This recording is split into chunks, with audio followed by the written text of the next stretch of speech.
Assalamualaikum warahmatullahi wabarakatuh.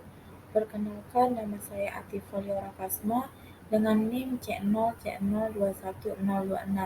Saya dari Prodi D3 Akuntansi. Baiklah, di sini saya akan menjelaskan tentang hukum perjanjian, MOU, dan kontrak.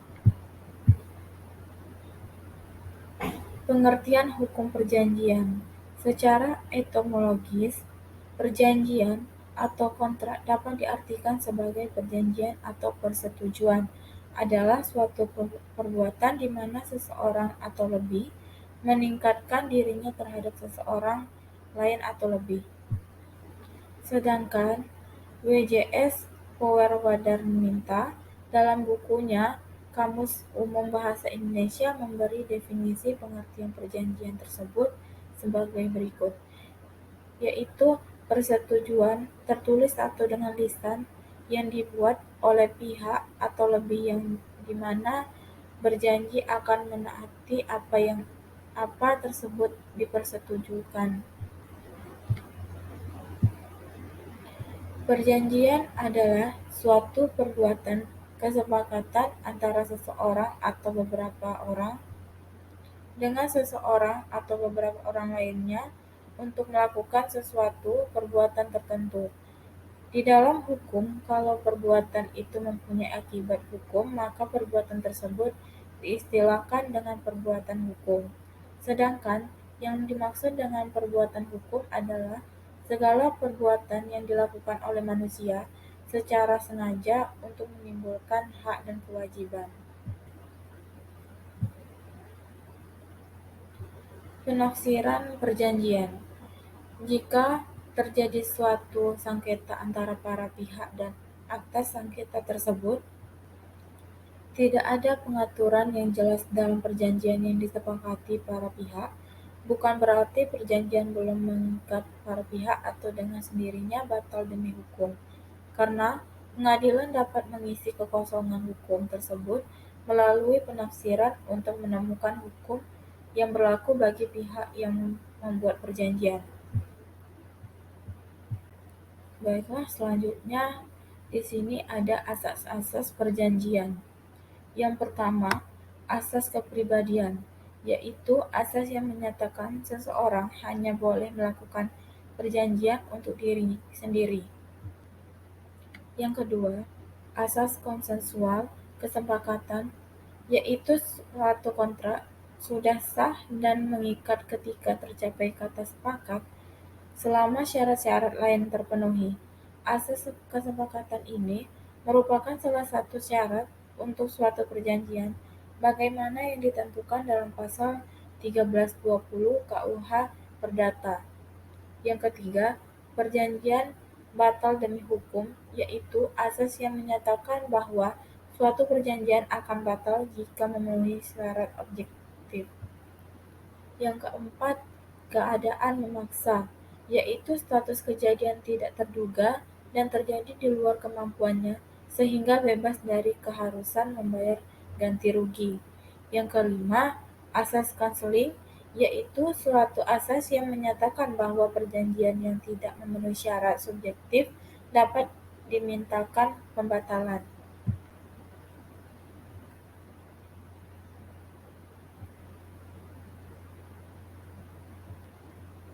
Yang keenam, kebebasan berkontrak, artinya para pihak bebas membuat kontrak dan menentukan sendiri isi kontrak tersebut sepanjang tidak bertentangan dengan undang-undang, ketertiban umum, dan kebiasaan yang didasari iktikat baik. Yang ketujuh, asas obligatir. Suatu kontrak maksudnya bahwa setelah sahnya suatu kontrak, kontrak tersebut sudah mengikat tetapi sebatas menimbulkan hak dan kewajiban di antara para pihak. Yang kedelapan, zakwarneming, di mana bagi seseorang yang melakukan pengurusan terhadap benda orang lain tanpa diminta oleh orang yang bersangkutan, ia harus mengurus sampai selesai. Yang terakhir, asas peksan servent, artinya suatu kontrak atau perjanjian yang dibuat secara sah berlaku sebagai undang-undang bagi para pihak membuatnya. Selanjutnya, di sini ada jenis-jenis perjanjian, Yang pertama, perjanjian timbal balik. Perjanjian timbal balik adalah perjanjian yang menimbulkan kewajiban pokok bagi kedua belah pihak. Misalnya perjanjian jual beli. Yang kedua, perjanjian cuma-cuma. Perjanjian dengan cuma-cuma adalah perjanjian yang memberikan keuntungan bagi salah satu pihak saja, misalnya hibah. Yang ketiga, perjanjian atas beban. Perjanjian atas beban adalah perjanjian di mana presentasi dari pihak yang satu merupakan kontrak presentasi dari pihak lain, dan antara kedua prestasi itu ada hubungannya menurut hukum. Yang keempat, perjanjian bernama. Perjanjian bernama atau khusus adalah perjanjian yang mempunyai nama sendiri. Maksudnya, perjanjian tersebut diatur dan diberi nama oleh pembentuk undang-undang berdasarkan tipe yang paling banyak terjadi sehari-hari. Perjanjian ini diatur dalam bab 5 sampai dengan bab KUH Perdata. Yang kelima, perjanjian tidak bernama. Perjanjian tidak bernama adalah perjanjian-perjanjian yang tidak diatur dalam KUH Perdata tetapi terdapat dalam masyarakat. Yang keenam, perjanjian obligator. Perjanjian obligator adalah perjanjian di mana pihak-pihak sepakat mengikatkan diri untuk melakukan penyerahan suatu benda kepada pihak lain, atau perjanjian yang menimbulkan perikatan. Baiklah, selanjutnya saya akan menjelaskan pengertian MOU. Memorandum of Understanding dalam pandangan Munir Fuadi tahun 1997 merupakan perjanjian pendahuluan yang nantinya diikuti serta dijelaskan lebih detail dalam perjanjian lain. Secara gramatikal, Memorandum of Understanding atau MOU diartikan sebagai nota kesepahaman. Guna memahami MOU, ada baiknya ditemukan pandangan Munir Fuadi sebagai berikut. Memorandum of Understanding adalah sebagai perjanjian pendahuluan, dalam arti nantinya akan diikuti dan dijabarkan dalam perjanjian lain. Dalam perjanjian yang mengatur secara detail, karena itu MOU berisikan hal-hal yang pokok saja. Di sini tujuan MOU yang pertama, menghindari kesulitan pembatalan. MOU bisa digunakan untuk menghindari kesulitan pembatalan suatu persetujuan di masa mendatang. Contohnya, jika prospek bisnisnya belum jelas atau belum bisa disepakati, apakah kerja sama yang dilakukan akan ditindaklanjuti. Yang kedua, peningkatan sementara waktu.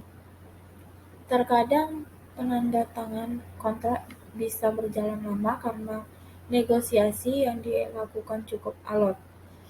Oleh sebab itu, daripada tidak ada ikatan apa-apa sebelum kontrak tersebut ditandatangani, maka dibuat MOU yang berlaku dalam waktu tertentu. Yang ketiga, memberikan waktu untuk membuat keputusan kepada pihak yang terlibat. Ketika pihak yang terlibat merasa masih belum waktu untuk berpikir sebelum menandatangani suatu kontrak, maka MOU akan dibuat sebagai perjanjian sementara waktu. Selanjutnya, jenis-jenis MOU. Di sini jenis-jenis MOU ada dua, MOU nasional dan MOU internasional. MOU nasional adalah jenis MOU yang semua pihaknya tinggal di Indonesia, merupakan warga Indonesia maupun badan hukum Indonesia. Misalnya, MOU yang dibuat oleh pemerintah daerah dengan suatu perusahaan atau MOU antara warga asli Bandung dengan warga Surabaya.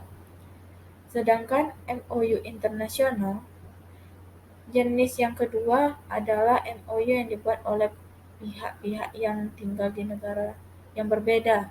Artinya, satu pihak tinggal di Indonesia dan merupakan warga negara Indonesia, sementara pihak yang lain berasal dari negara lain. Umumnya, MOU ini dibuat ketika pemerintah Indonesia hendak bekerja sama dengan pemerintah, badan hukum, dan perusahaan asing. Baiklah, selanjutnya di sini ada e-kontrak. Hukum kontrak sudah dikenal mulai dari Kode Hammurabi hingga dalam hukum Romawi, termasuk Belanda, dan karena Indonesia yang mempunyai induk pada hukum Romawi. KUH Perdata Indonesia banyak mengatur tentang kontrak perjanjian, yang juga mengatur tentang e-kontrak. Untuk mengartikan e-kontrak, penulisan terlebih dahulu mendefinisikan pengertian dari kontrak terlebih dahulu. Istilah kontrak ini sering disebut dengan istilah perjanjian sebagai terjemah dari agreement dalam bahasa Inggris atau overeenkomst dalam bahasa Belanda. Hukum yang mengatur tentang kontrak disebut dengan hukum kontrak. Kontrak elektronik atau e-kontrak tersebut kategori kontrak tidak bernama, yaitu perjanjian-perjanjian yang tidak diatur dalam KUH Perdata tetapi terdapat dalam masyarakat akibat perkembangan zaman dan tuntutan kebutuhan bisnis. Menurut Michael Komar, perjanjian jual-beli yang dilakukan melalui media elektronik, internet tidak lain adalah merupakan perluasan dari konsep perjanjian jual-beli yang ada di dalam KUH Perdata. Kontrak elektronik paling sedikit memuat yang pertama, data identitas para pihak, yang kedua, objek dan spesifikasi, yang ketiga, persyaratan transaksi elektronik, yang keempat, harga dan biaya, yang keenam, prosedur dalam hal terdapat membatal oleh para pihak, yang keenam, ketentuan yang memberikan hak kepada pihak yang dirugikan untuk dapat mengembalikan barang dan atau meminta penggantian produk jika terdapat cacat tersembunyi. Dan yang terakhir, pilihan hukum penyelesaian transaksi elektronik. Dasar hukum e-kontrak.